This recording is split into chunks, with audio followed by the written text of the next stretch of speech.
नमस्कार साथियों, स्वागत है आप सभी का। तो आज की क्लास में हिंदी साहित्य के कुछ महत्वपूर्ण प्रश्नों के बारे में पढ़ेंगे। ऐसे प्रश्न हैं जो हिंदी की सभी परीक्षाओं के लिए काफ़ी महत्वपूर्ण हैं, आपसे एग्जाम में पूछे जा सकते हैं। तो आज की क्लास को आप लोग जरूर देखिएगा। और क्लास शुरू करने से पहले जो भी विद्यार्थी चैनल पर नए हैं या पहली बार क्लास ले रहे हैं वो चैनल को सब्सक्राइब जरूर कर लें, क्योंकि चैनल पर डेली ऐसे ही प्रश्न कराए जाते हैं। रोजाना चैनल पर हिंदी की क्लासेस कराई जाती हैं। तो जो भी विद्यार्थी हिंदी की तैयारी कर रहे हैं वो चैनल से जरूर जुड़ जाए। तो चलिए आज की क्लास को शुरू करते हैं और देखते हैं पहला प्रश्न। तो देखिए पहला प्रश्न है, यशपाल ने किस रचना में बौद्ध कालीन वर्ण व्यवस्था का चित्रण किया है। देखिए पहला ही प्रश्न आपकी परीक्षा के लिए काफी महत्वपूर्ण प्रश्न है कि यशपाल जी की किस रचना में बौद्ध कालीन वर्ण व्यवस्था का चित्रण किया गया है। तो देखिए इस प्रश्न का सही उत्तर हो जाएगा ऑप्शन सी, दिव्या।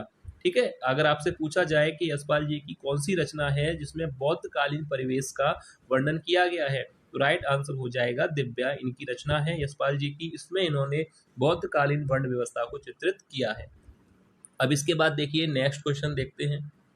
कौन सा उपन्यास अवध राज्य के पतन का विवरण प्रस्तुत करता है। तो देखिए ये भी प्रश्न आपकी परीक्षा के लिए काफी इंपोर्टेंट प्रश्न है कि किस उपन्यास में अवध राज्य के पतन का विवरण प्रस्तुत किया गया है। ऑप्शन दिए गए हैं सोमनाथ, सुहाग के नुपुर, शतरंज के मोहरे या चारु चंद्रलेख। तो देखिए इस प्रश्न का सही उत्तर हो जाएगा ऑप्शन सी, शतरंज की मोहरे यहाँ पर राइट आंसर हो जाएगा। अब इसके लेखक के बारे में भी मैं आपको बता दूं, याद रखिएगा शतरंज की मोहरें, इसके जो लेखक हैं वह है अमृतलाल नागर जी।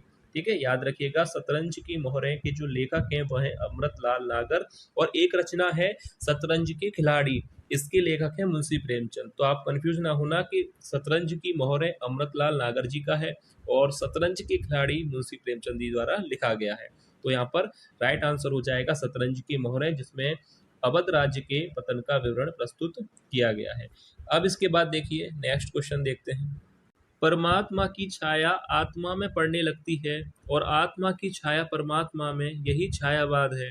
यह कथन किसका है। महावीर प्रसाद द्विवेदी, हजारी प्रसाद द्विवेदी, रामधारी सिंह दिनकर या राम कुमार वर्मा। तो यहाँ पर राइट आंसर क्या होगा। यह प्रश्न आपकी परीक्षा के लिए इंपोर्टेंट प्रश्न है, इस पे मैं लिख दूं इंपोर्टेंट प्रश्न है ये आपकी परीक्षा के लिए।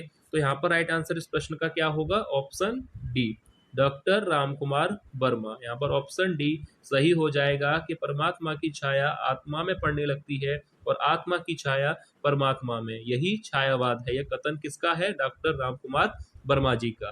ठीक है, याद रखिएगा। अब इसके बाद देखिए अगला प्रश्न देखते हैं। नारी की समस्या को किस निबंध में चित्रित किया गया है। आलोचक की आस्था, भूत के पांव, श्रृंखला की कड़ियां या निठल्ले की डायरी। तो देखिए नारी की समस्याओं को इनमें से किस निबंध में बताया गया है। तो राइट आंसर हो जाएगा ऑप्शन सी, श्रृंखला की कड़ियां। ठीक है, ध्यान से देख लीजिएगा। नारी की समस्या से संबंधित रचना है श्रृंखला की कड़ियां, और इसको लिखने वाले जो लेखक हैं या लेखिका हैं मैं आपको बता दूं, महादेवी वर्मा की रचना है श्रृंखला की कड़ियां, जिसमें इन्होंने नारी की समस्या को चित्रित किया था। तो श्रृंखला की कड़ियां इस प्रश्न का सही उत्तर होगा। अब इसके बाद देखिए नेक्स्ट क्वेश्चन देखते हैं। साहित्य का इतिहास दर्शन के रचनाकार हैं जैनेन्द्र कुमार, रामचंद्र शुक्ल, नलिन बिलोचन शर्मा या अज्ञे। तो देखिए साहित्य का इतिहास दर्शन को लिखने वाले लेखक हैं नलिन बिलोचन शर्मा। तो ऑप्शन सी यहाँ पर राइट आंसर हो जाएगा। ठीक है, ध्यान से देख लीजिए। साहित्य का इतिहास दर्शन को लिखने वाले जो लेखक हैं वह है नलिन बिलोचन शर्मा की यह रचना है साहित्य का इतिहास दर्शन। अब इसके बाद नेक्स्ट क्वेश्चन देखते हैं। ज्ञान राशि के संचित कोश का नाम साहित्य है, किसका कथन है। महावीर प्रसाद द्विवेदी जी का, हजारी प्रसाद द्विवेदी जी का, विवेक राय का या नगेंद्र का। तो देखिए ज्ञान राशि के संचित कोश का नाम साहित्य है, किसका कथन है, महावीर प्रसाद द्विवेदी जी का। ऑप्शन ए यहाँ पर राइट आंसर हो जाएगा। ठीक है, ध्यान से देख लीजिएगा कि ज्ञान राशि के संचित कोश का नाम साहित्य है, इसका कथन किसने कहा था, महावीर प्रसाद द्विवेदी जी ने। अब इसके बाद नेक्स्ट क्वेश्चन देखते हैं। छायावाद स्थूल के प्रति सूक्ष्म का विद्रोह है, किसने कहा था। और ये कथन आपसे परीक्षा में पूछा जा सकता है, काफी चांसेस हैं इस प्रश्न के कि छायावाद स्थूल के प्रति सूक्ष्म का विद्रोह है, किसने कहा है, शुक्ल जी ने, रामविलास शर्मा ने, डॉक्टर नगेंद्र ने या हजारी प्रसाद द्विवेदी ने। तो देखिए छायावाद को स्थूल के प्रति सूक्ष्म का विद्रोह कहने वाले जो रचनाकार हैं, जो लेखक हैं, वह हैं डॉक्टर नगेंद्र। ऑप्शन सी यहाँ पर राइट आंसर हो जाएगा। ठीक है, क्लियर है आपको। अब इसके बाद देखिए अगला प्रश्न देखते हैं। हीरामन हाई स्कूल के रचनाकार हैं, तो देखिए इस रचना को किसने लिखा होगा। हीरामन हाई स्कूल कुसुम कुमार ने, या दुष्यंत कुमार ने, विवेक राय ने, या अमृत राय ने। तो देखिए हीरामन हाई स्कूल रचना, अगर आपसे परीक्षा में पूछा जाए कि हीरामन हाई स्कूल रचना को लिखने वाले लेखक या इसके रचनाकार का नाम बताइए, तो याद कर लीजिए कुसुम कुमार की यह रचना है हीरामन हाई स्कूल, और आपसे परीक्षा में पूछा जा सकता है हीरामन हाई स्कूल रचना के लेखक कौन है। कुसुम कुमार की यह रचना है। ठीक है, देख लीजिएगा और याद कर लीजिए हीरामन हाई स्कूल को लिखने वाले लेखक हैं कुसुम कुमार। अब इसके बाद देखिए नेक्स्ट क्वेश्चन देखते हैं। मुझे चांद चाहिए कृति के लेखक हैं धीरेन्द्र वर्मा, धर्मवीर भारती, सुरेंद्र वर्मा, या श्याम सुंदर दास। तो देखिए इस कृति को किस लेखक ने लिखा है। धीरेन्द्र वर्मा ने, या धर्मवीर भारती ने, सुरेंद्र वर्मा जी ने, या श्याम सुंदर दास ने। तो देखिए मुझे चांद चाहिए इस कृति को लिखने वाले लेखक हैं सुरेंद्र वर्मा की यह कृति है मुझे चांद चाहिए। ठीक है, याद रखिएगा सुरेंद्र वर्मा ने यह इसको लिखा है। अब इसके बाद देखिए आगे अगला प्रश्न देखते हैं। श्रद्धा और प्रेम के योग का नाम भक्ति है, किसका कथन है।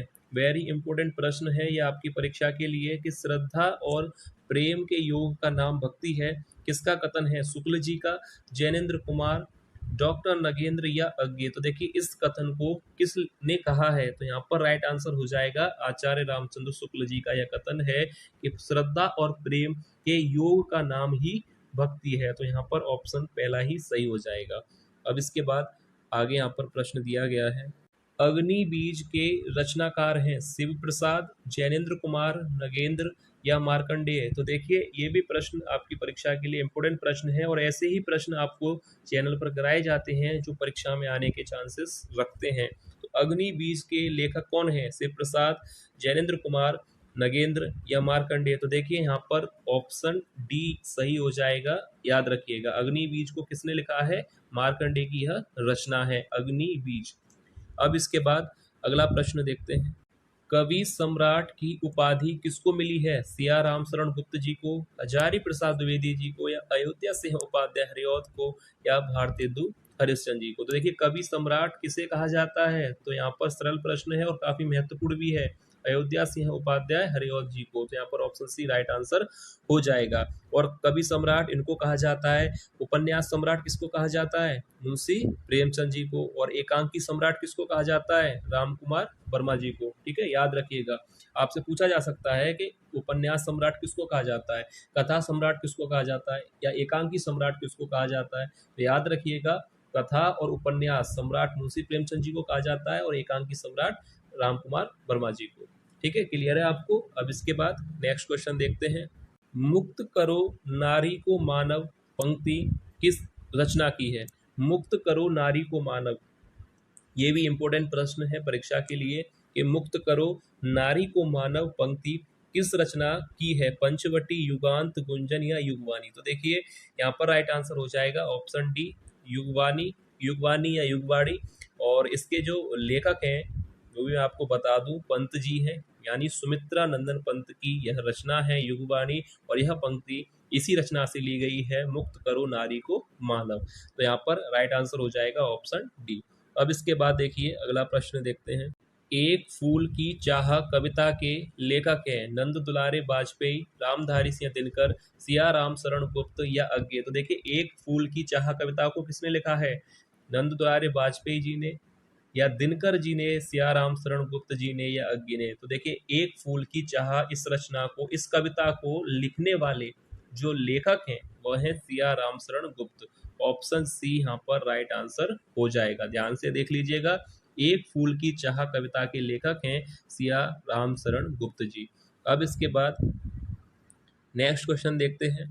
खुल गए छंद के बंद किसकी पंक्ति है। जयशंकर प्रसाद, सूर्यकांत त्रिपाठी निराला, सुमित्रा नंदन पंत, या अज्ञे। तो राइट आंसर क्या होगा, खुल गए छंद के बंद किसकी पंक्ति है, सुमित्रा नंदन पंत जी की। ऑप्शन सी यहाँ पर राइट आंसर हो जाएगा। ध्यान से देख लीजिए, खुल गए छंद के बंद किसकी पंक्ति है, सुमित्रा नंदन पंत जी की। अब इसके बाद अगला प्रश्न देखते हैं। लौटता हुआ दिन के रचनाकार हैं सर्वेश्वर दयाल सक्सेना, सूर्यकांत त्रिपाठी निराला, धर्मवीर भारती या उपेंद्र नाथ अश्क। तो देखिए लौटता हुआ दिन इस रचना को किसने लिखा है? तो यहाँ पर इस प्रश्न का सही उत्तर क्या होना चाहिए?